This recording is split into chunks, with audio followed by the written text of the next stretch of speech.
Once again, welcome to the War Room. It is the year 1537, a new age, the age of Reformation is upon us, and it looks like we're in the running, definitely for the artillery institution here, and for the global trade institution as well. So once these spawn, no matter where they spawn, they will start spreading to our homelands, and we will be able to embrace them pretty quickly. Now I'm not quite sure what we need to have to make confessionalism appear, because it says the dominant religion of Ishbiliya is Sunnism, and also says the dominant religion of Ishbiliya is Catholicism, but since we don't have greater than 25 spiritualists anyways, we are not in the race for this, so I don't really care about confessionalism here. And for now we are going to keep focusing on our colonial holdings. I'm going to just forget about Europe at this point. Like, we have a bunch of vassals in France, and we have dismantled France quite a bit. We've cut them down to size significantly. But honestly, our main goal here has never been Europe. Our main goal was uniting Iberia and then colonizing the New World, which I am doing pretty well at this point, as you can see. So what I'm going to do at this point of the game is I will stop caring about the old world. I will not declare any more wars. I will not engage in old world affairs. I'm willing to bet that the Europeans will keep declaring crusade after crusade on me, but honestly, who cares? You can just white piece them out pretty easily anyway. With that, all of our resources are going to be diverted to the New World, and I'm hoping that we can colonize this in no time and end this campaign on a high note. This is actually quite funny. I can colonize Australia if I wanted to. You know what the hell? Let's colonize Australia. So this is a pretty decent natural harbor, although I'm fairly certain there are better options over here in what will historically become Sydney, maybe. For now it will do. Or we can start from over here. Is this around Perth or something? I don't know. But anyways, let's start over here. We're just going to build a small outpost so we can continue exploring the Indian Ocean and the eastern coast of Australia anyways. I'm not interested in colonizing the entire area just yet. And Australia is interesting because there are literally no tribes here. So the Paradox didn't add any pop-based countries, which means you can't actually steal maps. You have to explore it yourself, and that's what we're going to do in a moment. Really, Niger Delta? You're calling us into your war again? Oh, what the hell? I'll join. If only for the reason that we will occupy all of the lands here and we can give these to Afrikia instead of Niger Delta, because I'm pissed at you guys. You guys keep inviting me to your wars when I ask you not to declare any wars, because why are we fighting in Africa? Our goal is complete and utter domination over the New World. And you are making us be stuck in the old world. But anyways, we'll join you. We will take all of this land, and we are not going to give you any of this land. Also, just look at this. Genoa, I can understand, but Aquileia?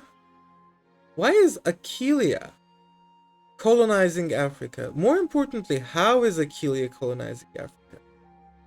The Italians should be dying from malaria. Like, doesn't disease work as intended?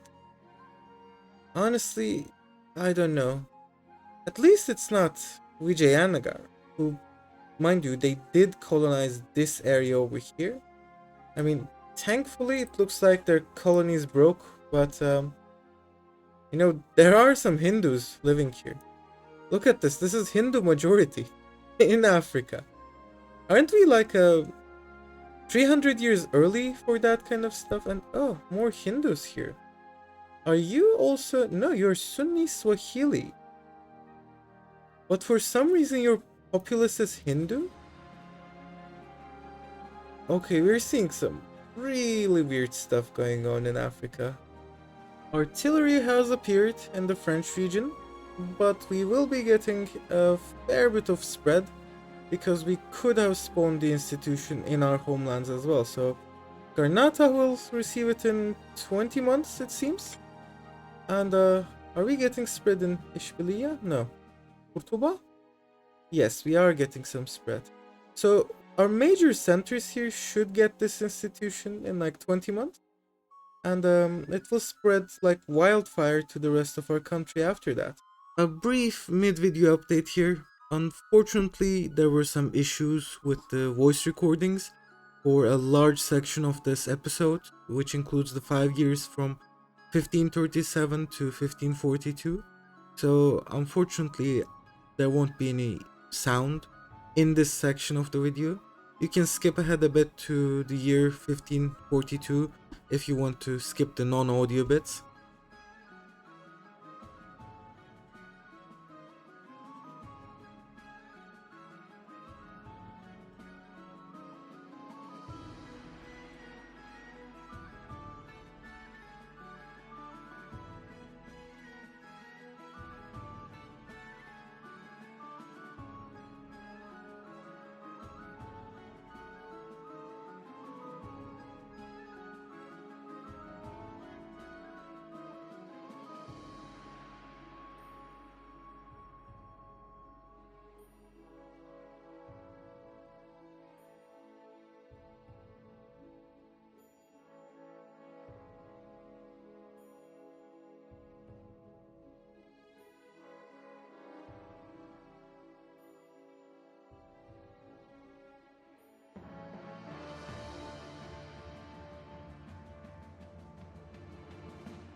Orostea.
EuropaUniversalisV.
As usual.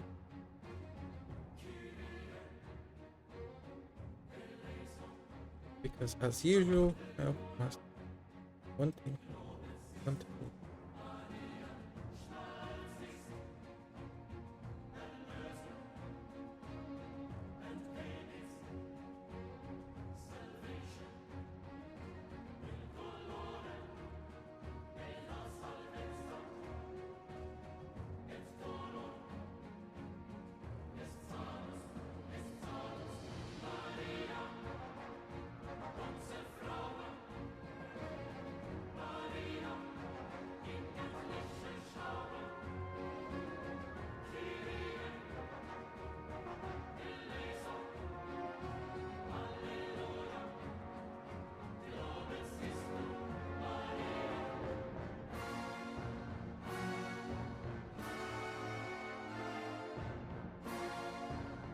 Get it.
And we are back. The audio will begin momentarily.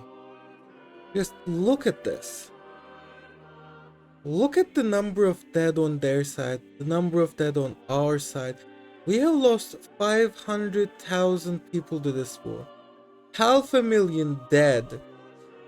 And I'm only at 8% war score. It makes literally zero sense that the war goal here is take Philistine. They aren't even attacking Jerusalem. They aren't even trying to take Philistine. There is no way that they can take Philistine in this war, because the Mamluks are not a participant. And I've got only 8% war score, so the best I can do is a white peace. When half of Europe, scratch that, 2/3 of Europe, everybody is in this thing, with the exception of the HRE. We've got Hungary, Poland, the Teutonic Order, Lithuania, Naples, France, Aquitaine, Provence, even England.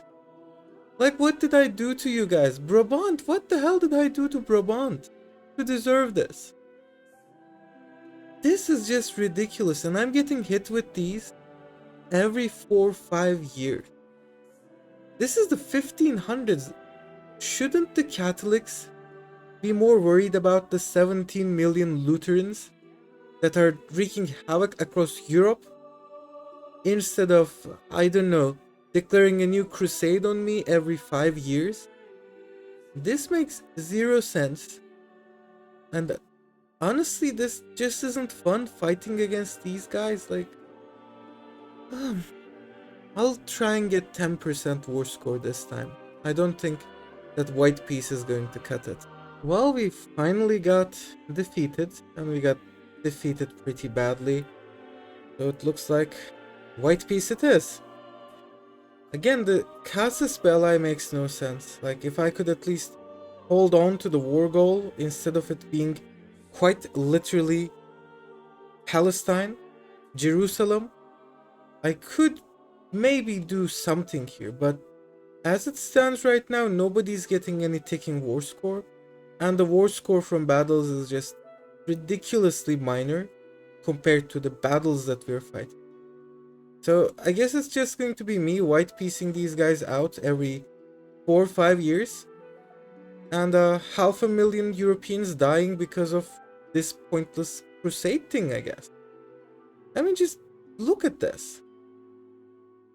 256,000 dead, 330,000 dead, 75,000 dead. Oh,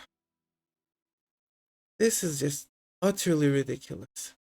It is 1544, and a bunch of stuff has actually happened in the same month. Our first colony in Australia has finished. I am going to keep it as part of Granada for now, so we can use it as a base for further exploration missions in this region. We can now embrace artillery. Now, I'm not sure about this. Let me take a look to see if there's anything that we urgently need in a moment. But before then, we also have finished the annexation of Balad al-Walid. And that means it's time to build a local governor here, which will allow us to propagate proximity throughout the northern Spanish plateau. Now, once we have annexed all of our vassals over here, including Leon, practically all of Spain will be in our hands, and we will be able to form Al-Andalus, which, you know, by the looks of it, it actually requires you to own all of Iberia, or so it seems, or pretty close to all. Like, it says 318 locations, and I don't know, I need another 80 for this, and it certainly looks like my vassals together would have close to that. So maybe it requires everything except maybe a couple islands, maybe the stuff that Morocco has down here, but definitely it requires close to 100% of the land in Iberia, which is kinda ridiculous considering that Morocco can form Al-Andalus simply by taking this valley here. But I chose to do this the hard way, and the hard way it will be. So it turns out the tax efficiency and colonial maintenance bonuses are actually tied to the artillery institution, and that is just lovely. It means we are going to embrace artillery, and then we're going to clear our research queue, because honestly we don't have any use for any of the texts from the previous ages at this point. And finally we are going to get the tax efficiency, followed by the colonial maintenance bonuses, and then I guess we'll see about the rest. There's a pretty nice bonus here which gives extra mercenary size, definitely want that. Also 10% trade capacity, lovely stuff. And the shipyard which gives extra harbor capacity, monthly sailors, all the good stuff.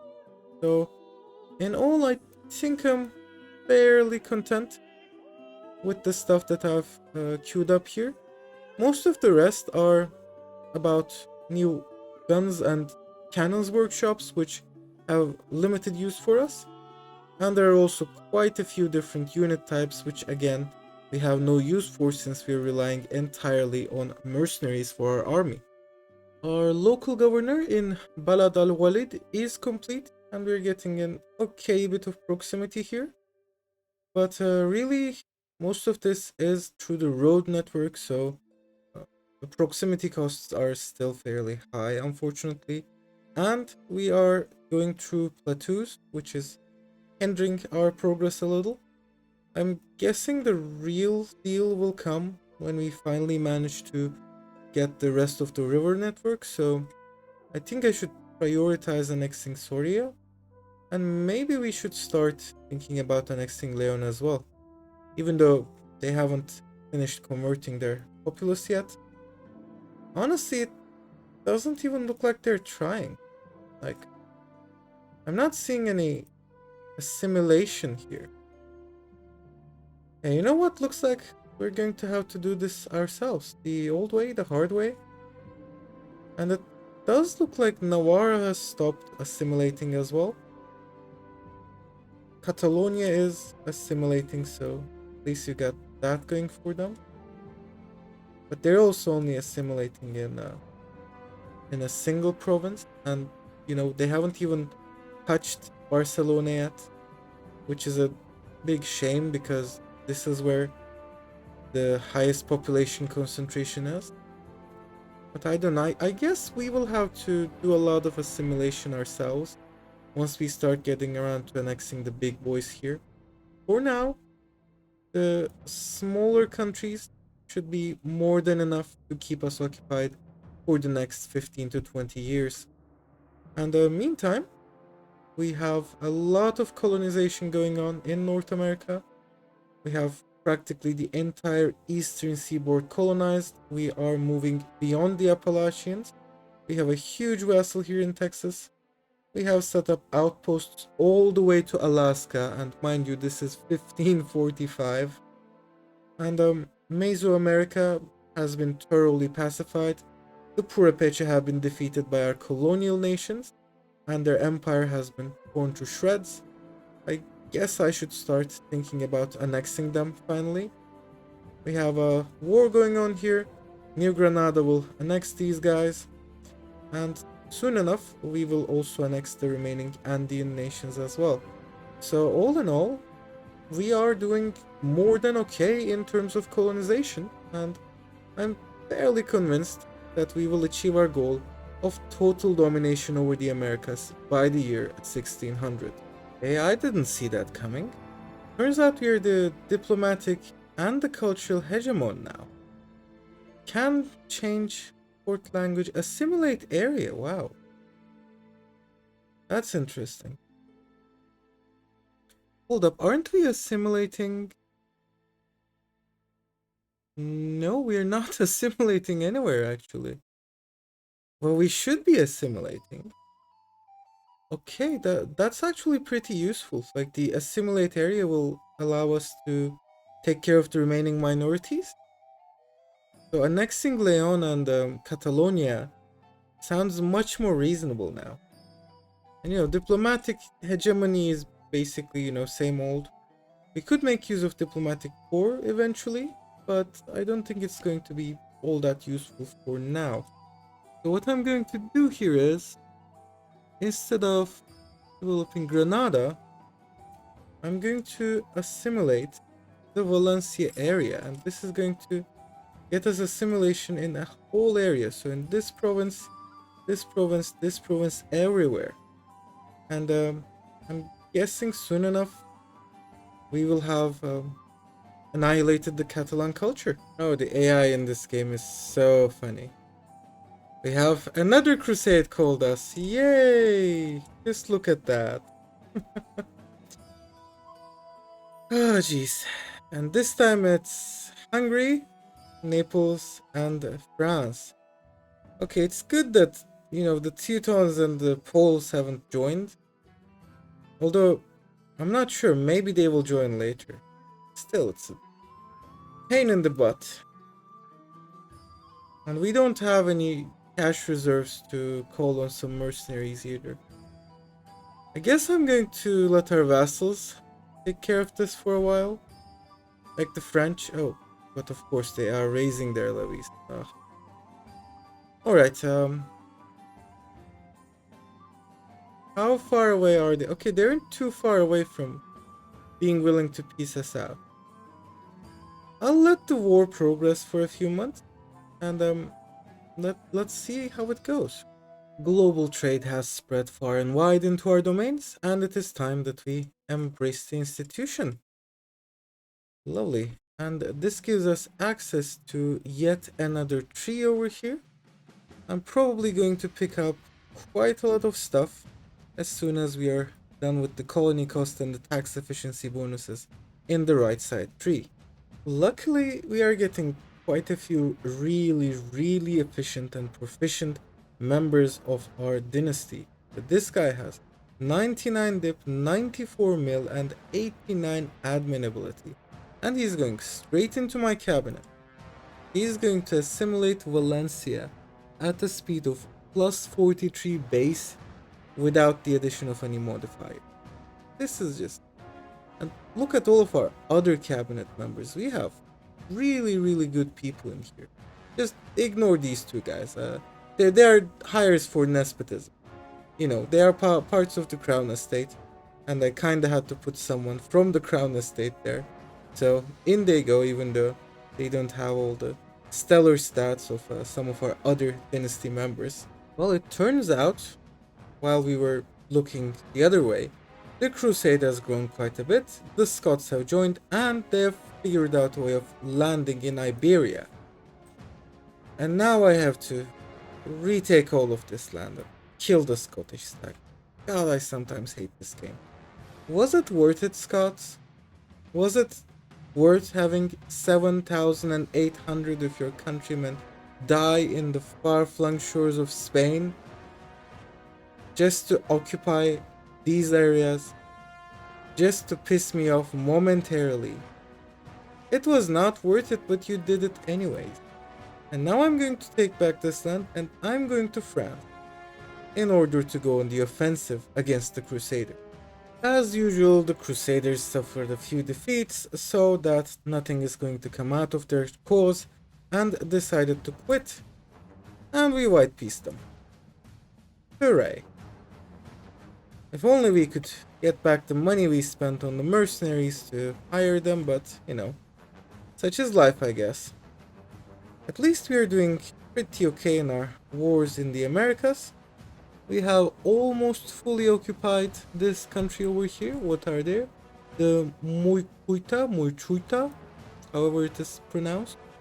And soon enough I'm going to declare a war on the Haudenosaunee Confederacy, and we will annex all of their lands and add them to our colonial nation Raritan. In fact, I'm going to declare that war right now. Let's go ahead. Our colonial nations will gather up their forces and start occupying parts of this territory, and I'm going to gather up some mercenaries and assist them pretty soon. There we go, we've gathered up our mercs. We're going to send half of them over here and the other half to over here. I believe we are at war with the Onondaga specifically. So we want to occupy their lands. They have no forts, and neither do the Onondaga over here. And once we have fully occupied these two nations, we can deal with the other two because they have quite a lot of stockades over here, and it's going to take us a long while before we can siege down all of them. As expected, the two nations fell pretty swiftly, but the other two are holding up. I'm going to divide my armies. We can siege down 4 stockades simultaneously.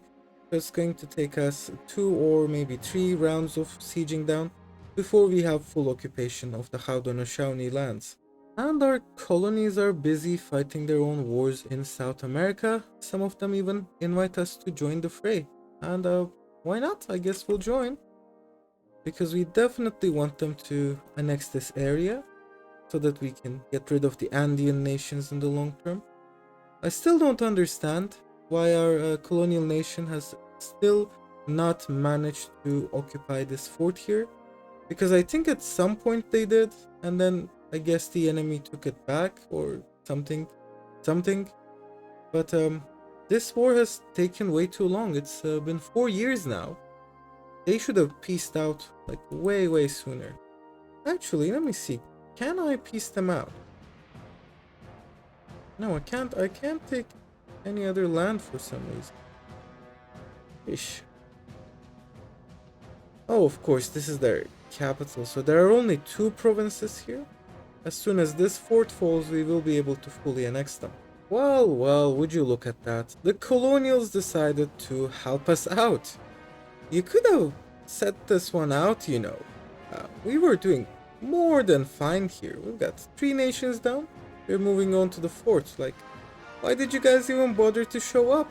The sieges are done, and we can piece out what remains of the Confederacy here, because our colonial nation Raritan has already pieced out some parts of it. Also, did you know that the call for peace actually gives you monthly diplomat?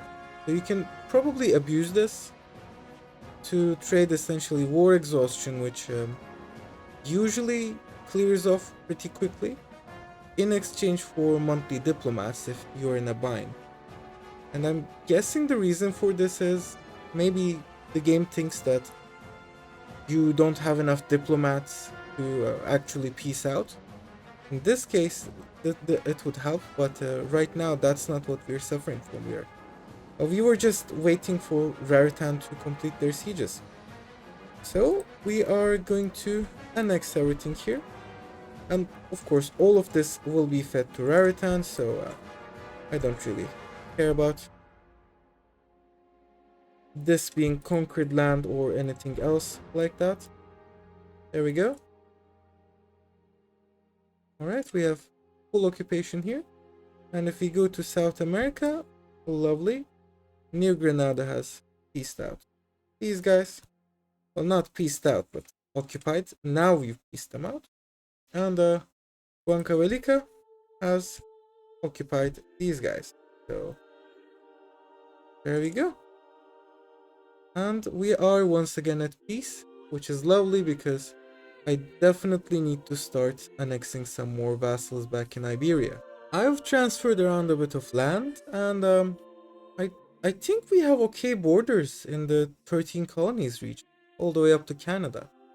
In Canada, it gets a bit more complicated because the wastelands here are just wild. Just look at those big gray blobs. But in general, I think our borders are fine. Like, Florida is basically Florida, minus the panhandle over here. Santee is pretty nice. You know, Chesapeake, Raritan, these are all fairly okay, medium-sized colonial nations, I would say. Although if I were playing this again, I would probably make fewer, larger colonial subjects. Because honestly, I expected them to be much more disloyal, but like, their strength is just so low. I don't think they're going to have any trouble at all until the last stage when they will just go haywire because it is hard-coded into the game. Luckily, we don't plan on playing to the last stage. We're just going to get all of the Americas before absolutism hits, and then call it quits. And in Europe, I think it's about time that another crusade is declared on me. Can I see? Do I have... Right. December 1551. So we have another year at least. Lovely. And then it's wartime again. Our next war is going to be against the Purepecha. I've previously created a religious war CB on them for this purpose. They do seem to have 4,000 men though. You know what? I'm fairly sure that our subjects are more than capable of handling these guys. And we also need to pick a new admiral for our navy here. There we go. So I'll hire a few mercs and then put them to good use, and hopefully the Purepecha Empire will be gone after this war is over. I actually managed to stack wipe their entire army in a single battle. So now it's carpet sieging time. The sieges are still going on, and our colonial nation Anahuac has called us to another war against the Mesoamericans, which I'm going to gladly accept. We won't be doing much in this war, I presume, although we could certainly help. I mean, from here it looks like this is going to be a walk into their lands and occupy them in 2 months kind of affair. So I'm going to wait a bit, and the mountain movement lock is still present in the New World.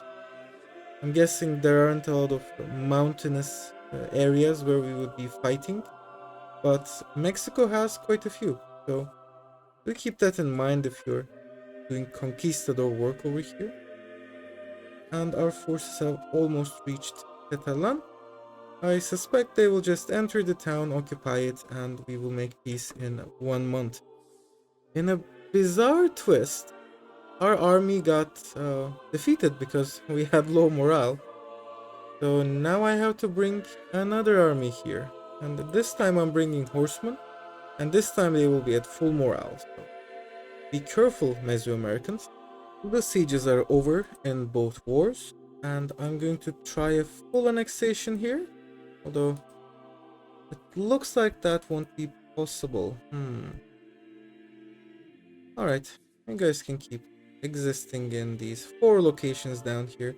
Hopefully you will ally Tomatlan, and I will be able to eat both of you in the next war. Or maybe they will eat you, being that I left you quite defenseless. Actually, can we? Oh yeah, that's 100. Lovely. I'm going to send this. And over here, our treacherous colonial nation has full occupation, so we will have to give this land to them. But I'm going to transfer it to Chuatlan pretty soon. And with that, we have established dominance over Mesoamerica. This was supposed to happen like 2 episodes ago. It took much longer than expected, but you know, such is life. You have to expect the unexpected sometimes in this game. Now, I'm going to put a cut here. Our colonial empire has extended far and wide. We have all of the original 13 colonies areas here. We are making good progress, expanding down the Mississippi River. And we have a huge Texas here. We have Mexico under our control, except for a couple pesky locations over here. This one will be annexed very soon. And in South America, I've basically let my colonial nations run amok. They're just doing what they want to, and it looks like they're doing pretty okay. Like, I'll have to do some transfer state actions over here in order to get more reasonable borders, but for now they seem to be doing pretty okay. Like Neteroya, for example, has a pretty straight borders. Guenoa is doing pretty nice. I will most likely have to cut off Chadimapu expansion to the north here. Peru is basically Chile in our timeline. And with Mesoamerica being more or less done, the Andes are on the chopping block now. So I'll take a look at any alliance networks here. I don't think anybody's allied to anyone here. It's just, oh look, we have one alliance. And that's between these two guys, like small folks backing each other up. I'm guessing the main rival here will be Lupijaki. They have 155% war score cost, and they actually have decent control here thanks to Lake Titicaca. But their outer reaches of their empire do have zero control, so I should be able to full next them in one war, but we'll see, we'll see. And again, I am not touching Europe until we are done with the Americas. So thanks for watching, and I presume if you watched this far you're subscribed to the channel already, but if you're not, please do subscribe, I appreciate it quite a lot. And I guess I will see you once again in the war room.